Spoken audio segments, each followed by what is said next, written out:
उदगीर येथील नाईक चौक भागात तुफान दगडफेक होत आहे अशी खोटी माहिती एका तरुणाने 112 कॉल करून दिल्याप्रकरणी खोटी माहिती देणाऱ्या तरुणावर उदगीर ग्रामीण पोलीस ठाण्यात सप्टेंबर 10 रोज मंगळवारी पहाटे गुन्हा दाखल करण्यात आला आहे. पोलिसांनी दिलेली माहिती अशी की 9 सप्टेंबर रोज सोमवारी रात्री 10 वाजता नाईक चौक परिसरात तुफान दगडफेक सुरू आहे असा 112 वर कॉल आला.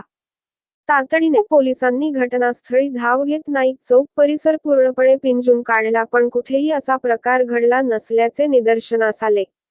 या प्रकरणी police head constable Sachin Angad Nadagude यांच्या फिर्यादीवरून 112 वर कॉल करून खोटी माहिती देणारा आरोपी गोंडराज यशवंत कांबळे यांच्यावर उदगीर ग्रामीण पोलीस ठाण्यात गुन्हा 503/24 कलम 217 भारतीय न्याय संहिता नुसार गुन्हा दाखल करण्यात आला आहे. पुढील तपास पोलीस हेड कॉन्स्टेबल शिरशे हे करीत आहेत. खोटी माहिती देणाऱ्या तरुणाला पोलिसांनी ताब्यात घेऊन तरुणाला नोटीस देऊन सोडण्यात आले.